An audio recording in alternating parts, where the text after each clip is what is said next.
De retour sur le plateau de 60 minutes pour comprendre, nous avons essayé de comprendre pourquoi la France, alors c'est vrai qu'il nous faudrait beaucoup plus longtemps, ne vous inquiétez pas, on refera des émissions sur le sujet en fonction de l'avancée de la situation, d'essayer de comprendre pourquoi la France intervient aujourd'hui. Nous l'avons dit, communication politique, anticipation faite depuis très longtemps, endiguer les réfugiés, mais pas seulement, beaucoup de raisons. On va essayer de comprendre maintenant comment on va pouvoir intervenir sur le terrain. C'est un sujet de Ilyas Reni.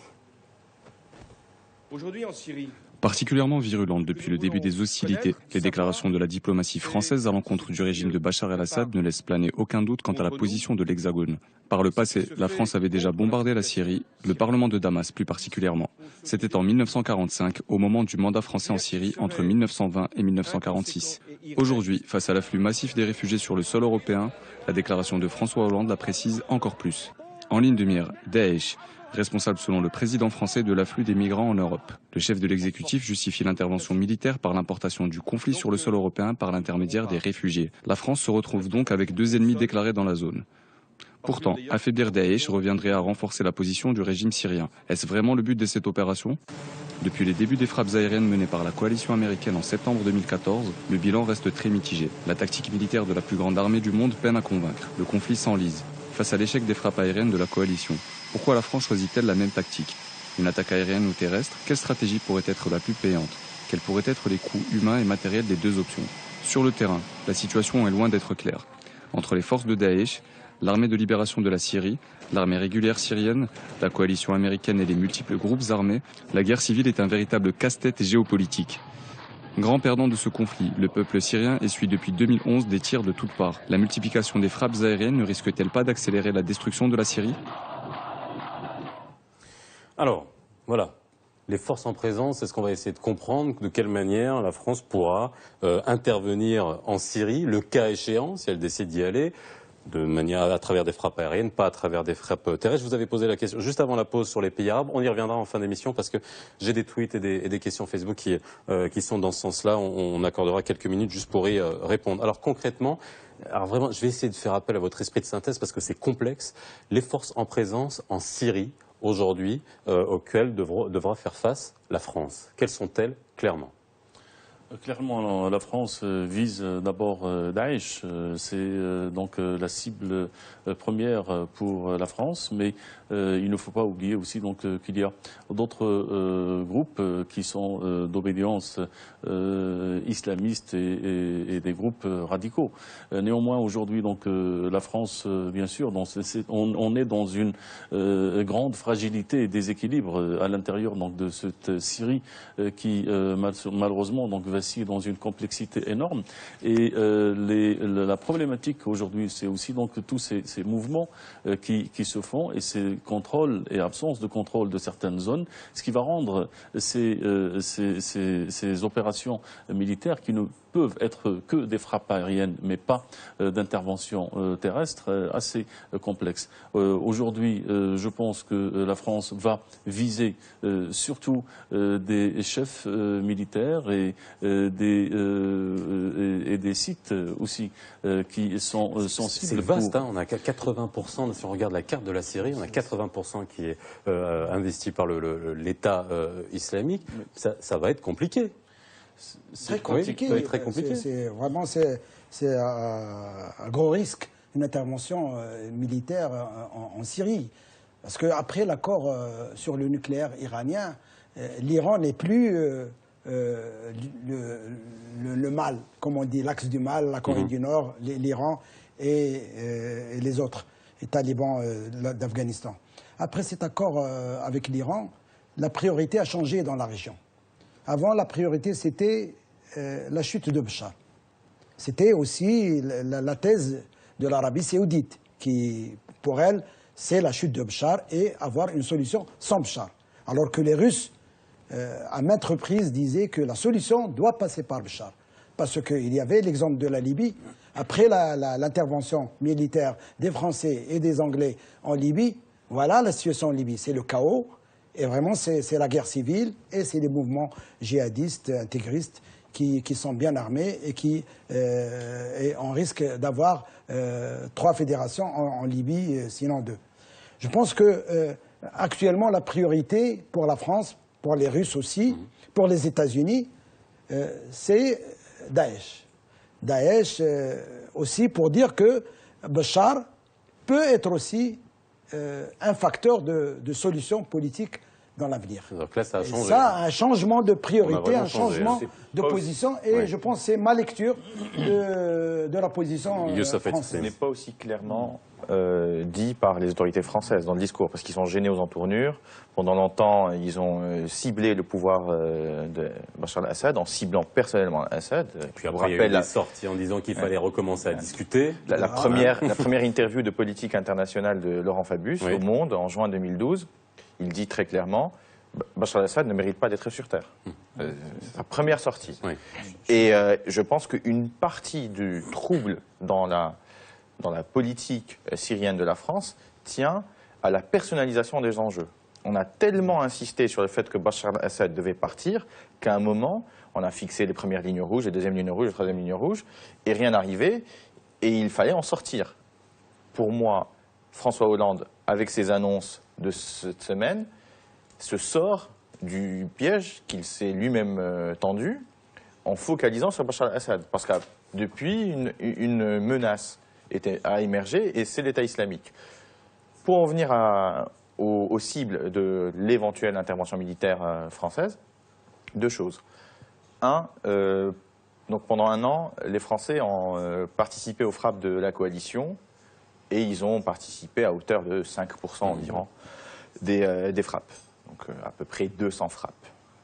Aujourd'hui, je ne pense pas que, comme disent les anglo-saxons, l'intervention française soit un game changer en Syrie. Il ne faut pas se leurrer. En plus, le terrain est encore plus complexe parce que l'armée syrienne dispose de moyens de défense antiaérienne.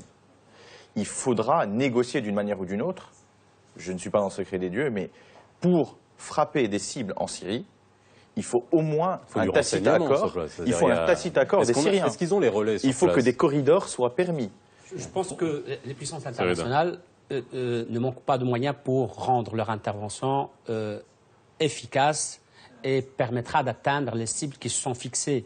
Mais il faut aller au-delà. En fait, cette présence ne vise pas, comme on s'est accordé à le dire, c'est-à-dire chasser une organisation terroriste, même si on prétend qu'elle contrôle des territoires importants de la Syrie. Jamais une organisation terroriste ne contrôlera des pans entiers d'un pays. Oui, il pourra, c'est-à-dire augmenter le risque d'insécurité, déloger les forces de Bachar al-Assad, par exemple, mais jamais il ne pourra administrer un territoire, s'installer.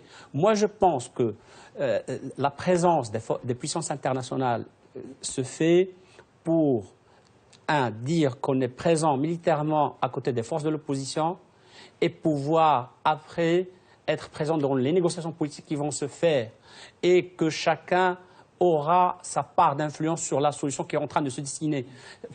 Il faudrait noter que les États-Unis ont demandé d'interdire c'est-à-dire le survol des avions russes. Il a demandé à ce que la Grèce le fasse. Et un autre pays que je ne me rappelle pas, en fait, je ne l'ai pas en tête, ils ont interdit les vols dits humanitaires de la Russie vers la Syrie.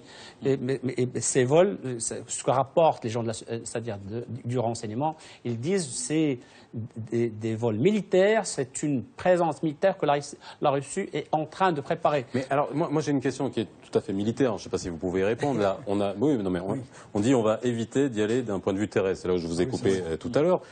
Aujourd'hui, toutes ces armées modernes n'ont plus les moyens, ils n'ont plus envie, on le sait, plus envie de perdre des hommes, mais est-ce qu'on ne sait plus faire la guerre à terre? Est-ce que ça va régler les problèmes? Les bombardements vont régler le problème? Les bombardements ne vont pas régler le problème. Si les bombardements pouvaient régler le problème, ils l'auraient. Donc ça fait plus d'une année maintenant que exactement. Donc ils les auraient donc réglés. On ne peut régler donc ce problème que par une intervention donc terrestre. Personne ne veut et personne n'est prêt pour payer le prix humain, le prix politique. les Iraniens, donc, ils le font par groupe interposé. Deuxièmement, donc, je pense que par cette déclaration, la France s'invite sur le dossier syrien. Il est clair qu'aujourd'hui, le régime de Bachar al-Assad semble être dans une préphase de départ ou de chute. Il y a des choses qui se dessinent. Je ne suis pas en train de dire que c'est la fin des guerres, parce qu'on n'est pas seulement donc face à une guerre en Syrie, mais à plusieurs guerres en Syrie. Mais il y a aujourd'hui donc une présence déclarée des Américains qui guident cette coalition, mais il y a aussi donc les Russes qui sont présents sur le territoire et militairement, non seulement par l'encadrement, non seulement par l'armement, mais aussi donc par l'envoi d'experts, mais aujourd'hui donc par carrément donc une présence physique de troupes signalées dans plusieurs zones. Il y a aussi donc les Britanniques, donc les Français arrivent. Maintenant, pour peut-être comprendre pourquoi cette invisibilité ou cette incertitude dans ces actions, nous sommes dans ce qu'on appelle donc des formes de guerre asymétriques, dans lesquelles donc il y a des groupes armés qui ne sont pas donc des forces militaires donc. Mais on commence à y être habitué depuis un moment là. Est-ce qu'on n'a Oui, pas développé, mais on n'est pas adapté. des capacités On n'est pas aujourd'hui adapté. Alors, Pour rester sur le volet militaire que vous avez posé, certains experts de la défense américaine disaient qu'il fallait 10 ans pour éradiquer Daesh s'il n'y a pas de déploiement sur le sol. Par qui se fera cette intervention sur le sol? Par des pays arabes. Lesquels? L'Égypte peut-être, mais elle est très occupée au Sinaï et les frontières avec la Libye. La Jordanie, malheureusement, elle est très occupée par les réfugiés, par millions. Le Liban est très occupé par les déchets. Donc qui peut faire cette intervention? Parce que les Occidentaux ne veulent pas perdre de soldats sur le territoire syrien. Et c'est ça la problématique alors que l'intervention terrestre des Français au Mali a montré que le problème n'est pas encore réglé jusqu'à présent. Le nord du Mali est toujours une zone de déstabilisation et une zone à haut risque. vous êtes d'accord avec ça? Une intervention militaire, c'est un objectif, des moyens. Et on peut avoir un jeu entre les deux, on peut adapter son objectif à ses moyens ou ses moyens à son objectif. Et là, pour l'instant, on n'a pas l'objectif? Ah non, pour l'instant, on n'a pas d'objectif. On a un objectif politique, mais on a un objectif sur le terrain, on l'a qui est pas, de détruire Daesh. Obama l'a déjà dit. On a des souhaits politiques. Voilà. On a des mais c'est large, ça. Voilà, c'est un objectif compliqué. qui relève du rêve. Du fantasme. Voilà. Ouais. C'est un fantasme militaire, ça, vrai? Moi, je pense c'est une question centrale, c'est un fantasme militaire de détruire Daesh. Détruire militairement un groupe terroriste, Ouais. c'est compliqué. Un petit rappel. Le problème militaire en Syrie, c'est pas que Daesh. Il y a des dizaines de factions dans l'opposition qui sont en train de combattre l'armée de Bachar al-Assad, appuyée par les forces du Hezbollah. Donc, c'est un conflit généralisé. Donc, rien que la question qui dit est-ce qu'on va résoudre la crise syrienne en partant combattre Daesh, comme a dit François Hollande, c'est clair. La question apporte la réponse en son sein. Donc, c'est clair, ce n'est qu'un alibi, ce n'est qu'un argument pour s'inviter. Donc, la France s'est invitée dans le conflit syrien depuis le début, mais on est en train de s'inviter vers la solution. Moi, ce que je propose, la France avait une position, excusez-moi de vous couper, mais la France avait une position par rapport à son intervention militaire qui était conditionnée par le départ de Bachar el-Assad. C'est plus d'actualité aujourd'hui? C'est ça la lecture que vous avez faite? Voilà. La priorité a changé dans la région. Oui. Mais l'Arabie Saoudite tient toujours à cette priorité, le départ de Bachar pour une solution politique. Je pense que quand on parle justement donc, du départ de Bachar al-Assad, ce n'est pas que la France donc, ne veut plus que ça ne soit plus une priorité, mais que donc, bon, dans sa vision, que Bachar al-Assad ne fasse pas partie donc de l'avenir de la Syrie, mais que donc il peut en ce moment donc dans le règlement faire partie donc de ce règlement. On est en train de voir, et je pense que c'est pourquoi aujourd'hui donc l'action russe sur le théâtre syrien donc montre que la Russie fait de la Syrie une carte qu'elle joue non seulement donc pour son positionnement et son rôle dans la région donc du Moyen-Orient, mais elle se positionne à travers cette carte dans ce nouvel ordre international à venir et qui est encore donc en phase de construction. En plus, donc, la Russie se donne une carte supplémentaire, parce que donc, quand on parle de la complexité de la réalité syrienne, il faut aussi donc parler des agendas internationaux, donc contradictoires, qu'ils soient donc des agendas qui émanent de forces régionales ou internationales.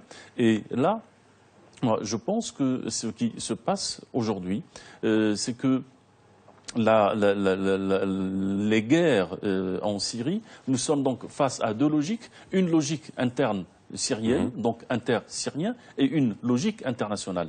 La France est intéressée par ce phénomène, c'est pas donc parce que donc il y a ce flux de migrants qui malheureusement donc aujourd'hui donc non seulement donc interpelle la France mais interpelle justement la pour communauté ça, j'ai un truc que je veux vous lire depuis tout à l'heure.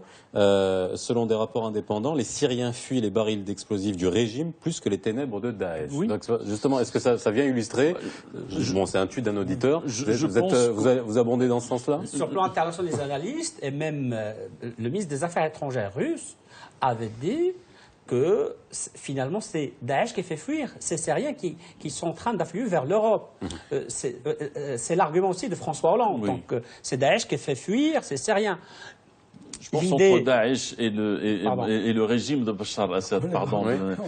Nous sommes donc face à une monnaie donc qui est donc la même. Même si il est clair que Daesh aujourd'hui, on essaie de schématiser, mais finalement c'est beaucoup plus complexe que ça. C'est-à-dire c'est pas en frappant que Daesh que les réfugiés arrêteront d'abonder vers l'Europe. Je ne pense pas que le problème syrien va être réglé là avec ces frappes ou avec d'autres, et je ne pense pas qu'on va sortir donc de ces crises et ces guerres donc intestines et syriennes dans l'année à venir.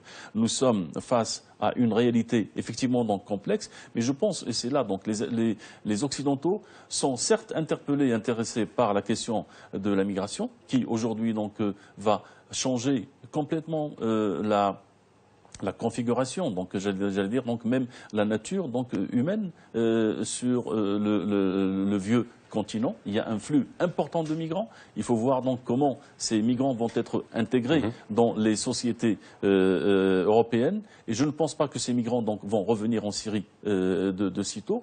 Deuxièmement, il faut aussi donc penser à ces combattants étrangers qui sont donc en Syrie et qui sont en nombre important. Il y a 38 000 combattants étrangers en Syrie. Sur les 38 000, il y a plus de 7 200 Européens. Les déclarations de François Hollande. Réfugiés, très rapidement, parce que j'aimerais passer à la position de la Chine et de la Russie. Rapidement, les réfugiés ne sont plus des chairs à canon, ne sont plus des main-d'œuvre. Ce sont des cadres, ce sont des médecins, ce sont des avocats, ce sont des intellectuels qui veulent s'intégrer dans la société européenne. Avec le vieillissement de la population européenne, on a besoin de ces ressources humaines. Ça, c'est un autre sujet, l'immigration. Oui, les Allemands et les Français ont besoin d'intégrer 24 000 Alors, sur j'aimerais revenir 2 sur ans. la Chine et la Russie, parce que la lecture, elle est importante depuis tout à l'heure. Bon, on les évoque.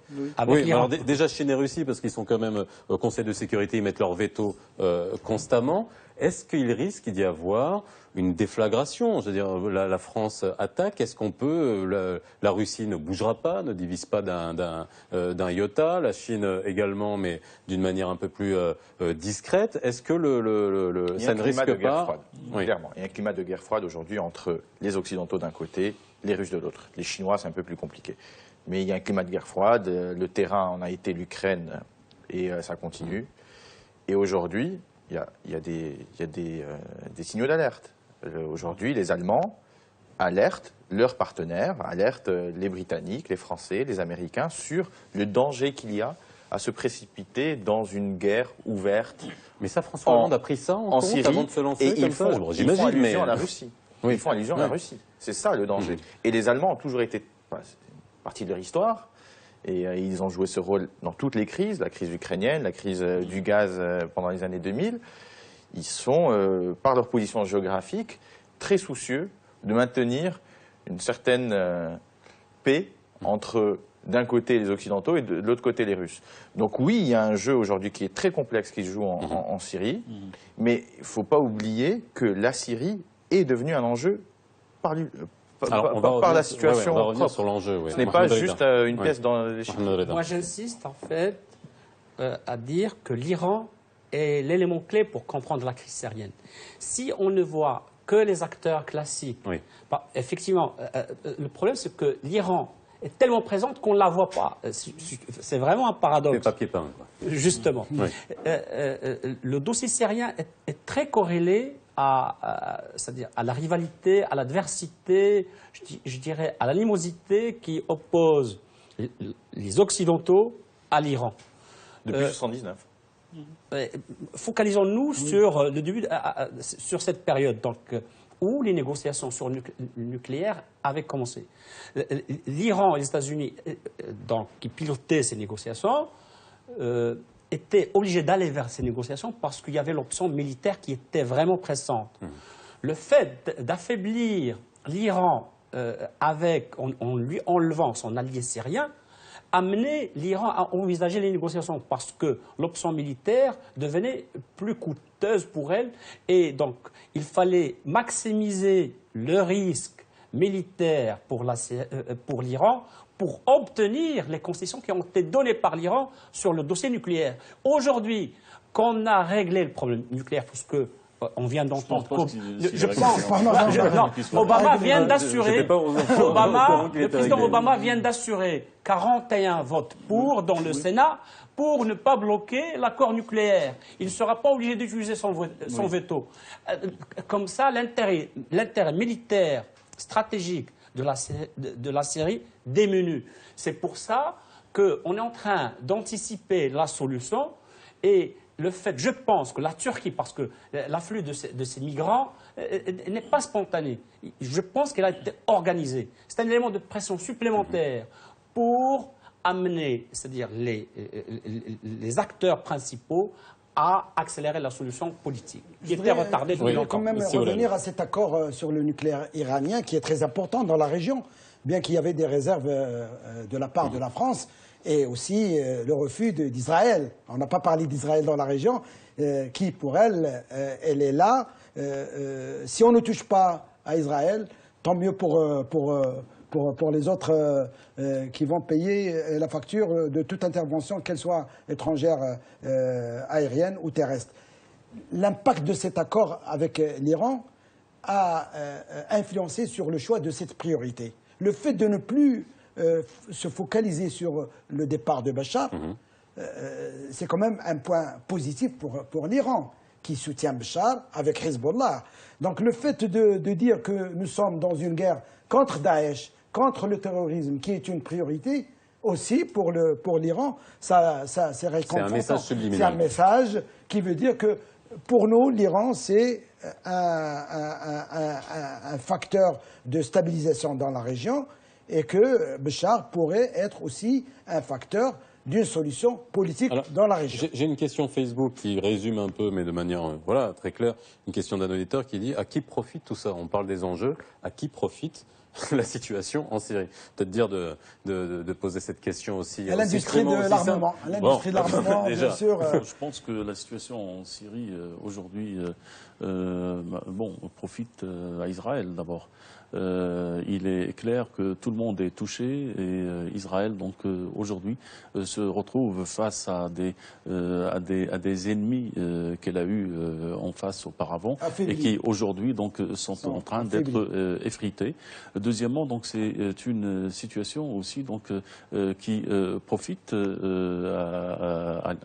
à un pays comme l'Iran. L'Iran aujourd'hui donc s'impose comme puissance régionale et impose ses logique dans la région. Et on le voit donc en Syrie, en Irak, au Liban, au Yémen, et avec donc une interférence aussi dans plusieurs dossiers dans cette région. Il est clair que pour les Américains, ils ont toujours donc voulu un rôle pour l'Iran, et ils ont cherché à un rôle de l'Iran, pardon. Pour mieux peut-être comprendre ces logiques, il faut donc cesser de les voir seulement donc dans un espace réduit qui est donc celui de la Syrie et de l'Irak, et de les voir donc dans une carte beaucoup plus large qui va donc jusqu'en Asie centrale. Les États-Unis ont besoin d'un rôle des Iraniens, que ce soit dans le conflit en Afghanistan, que ce soit dans plusieurs dynamiques en Asie centrale.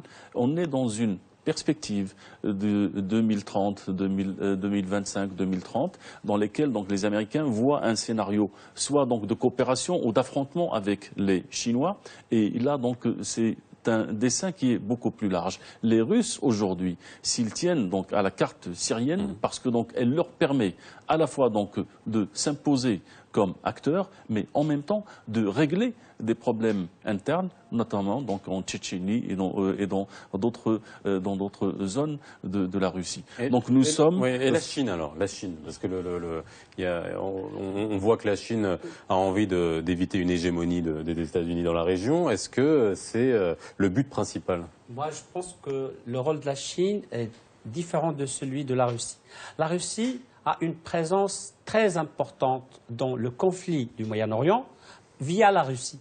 Si elle perd le régime de Bachar via la Syrie. Si elle perd le régime de Bachar al-Assad, elle est exclue, sachant que le conflit du Moyen-Orient est un conflit phare, important, et par lequel les relations internationales passent tous. Donc, si jamais la Russie perd son allié, son importance stratégique sera très réduite. Donc c'est pour ça qu'il est en train de défendre le régime de Bachar al-Assad et sa carte.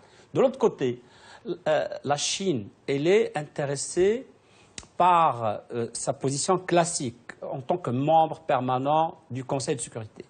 Le fait de perdre la Syrie et qu'il y ait un déséquilibre en faveur d'une force au détriment de l'autre, ça, dans un certain moment, rendait le conflit Iran et autres, donc Occident, et notamment certaines forces arabes, Israël, plusieurs intervenants, le rendaient vraiment imminent.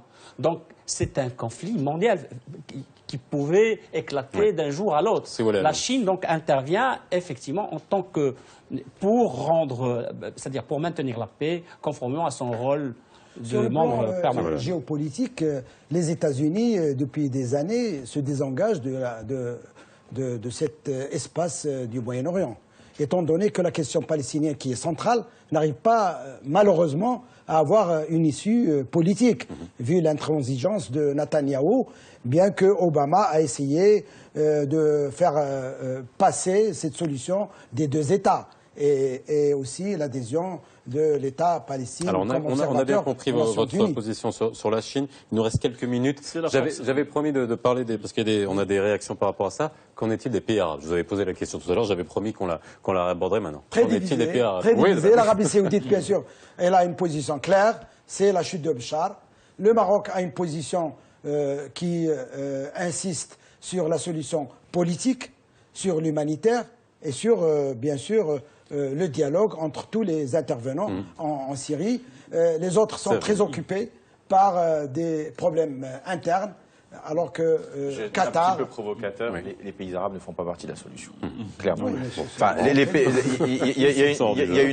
y a une vraie question, je pense, qui intéresse beaucoup nos éditeurs, qui est suscitée d'ailleurs très habilement par les médias européens. Que font les Arabes pour accueillir les réfugiés? C'est assez injuste. Il y a des pays arabes qui font énormément, et il faut le dire.